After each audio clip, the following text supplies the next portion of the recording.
Hello bachcho, let's read this question. The question says, a solution which resists the change in its pH value on addition of a small amount of acid or a base is called. Question में पूछा गया है ऐसा एक solution जो resist करता है change in pH upon addition of a small amount of acid और अ बेस. देखते हैं इस क्वेश्चन को. इस क्वेश्चन का की कॉन्सेप्ट है बफर सॉल्यूशंस. Buffer solutions. सबसे पहले हम देखेंगे व्हाट आर बफर सॉल्यूशंस. ये बफर सॉल्यूशंस जो होते हैं these are some solutions which can resist the change in pH, resist the change in pH when small amount of acid or a base is added to it. जब इन solutions में small amount of acids या basis add करेंगे तब इन solutions में कोई pH का change नहीं होगा. We can define these buffer solutions as a solution that consists of a solution that हम ऐसे भी बोल सकते हैं कि a solution that maintains a constant pH.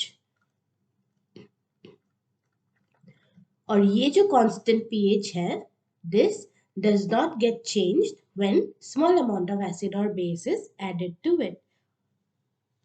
These buffer solutions they consist of ये buffer solutions जो होते हैं they usually consist of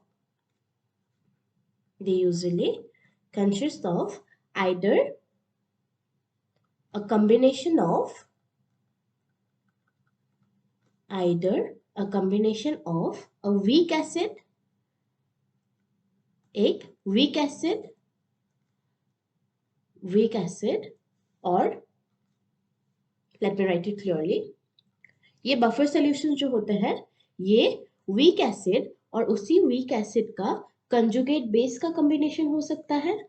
weak acid plus conjugate base का combination हो सकता है or it can be a combination of a weak base plus उसी weak base का conjugate acid. So these buffer solutions are of two types. एक में हो सकता है a combination of a weak acid and its conjugate base और दूसरा combination ऐसा हो सकता है in which there will be a weak base and its conjugate acid.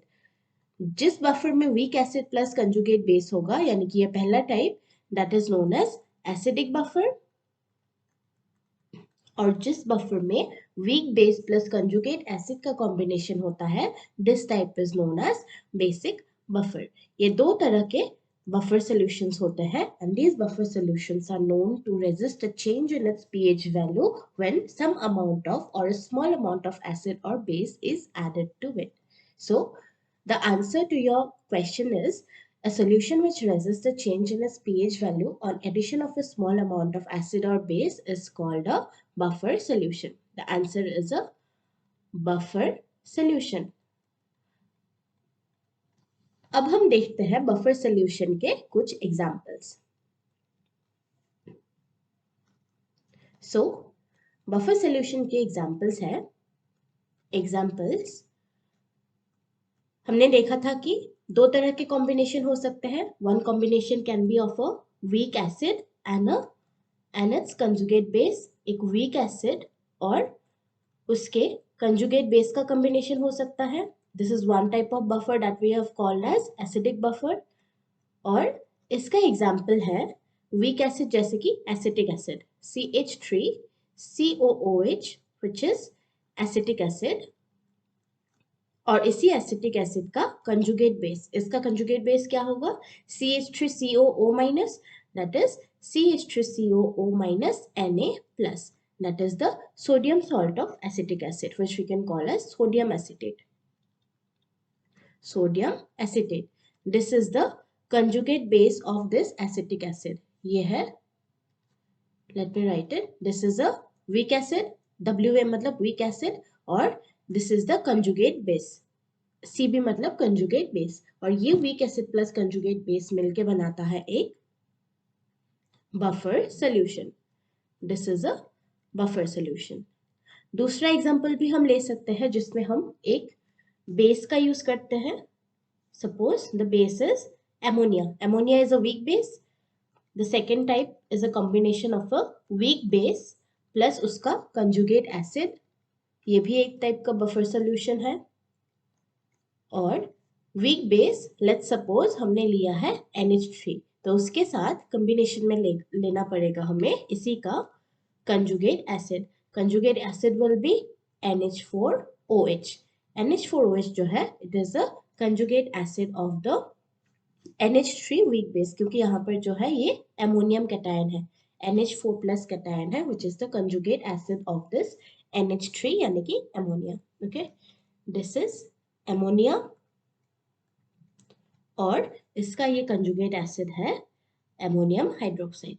This is ammonium hydroxide.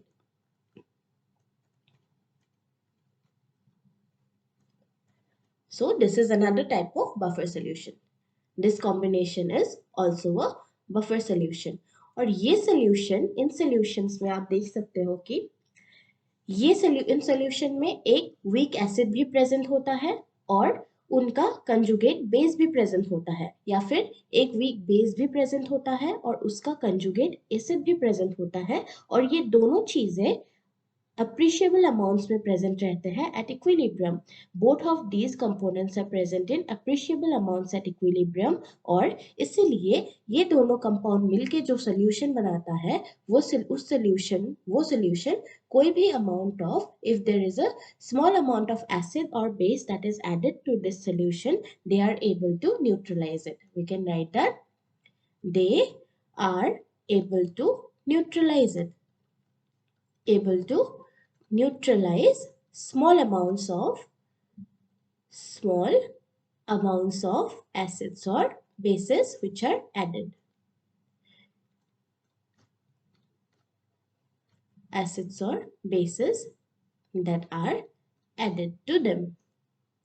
क्योंकि इनमें ये दोनों कंपोनेंट्स ही प्रेजेंट रहते हैं, जैसे कि आइडर वीक एसिड और कंजुगेट बेस दोनों प्रेजेंट रहेगा, या फिर वीक बेस और कंजुगेट एसिड दोनों प्रेजेंट रहेगा, और because of the presence of these two components in this particular solution which is known as the buffer solution, ये solutions जो है, जो added acid होता है या फिर base होता है, small amounts of acid और bases को ये neutralize कर देता है और अपने pH को constant maintain कर लेता है. So the correct answer to your question is buffer solutions. I hope आपको समझ आ गया हो. Best of luck.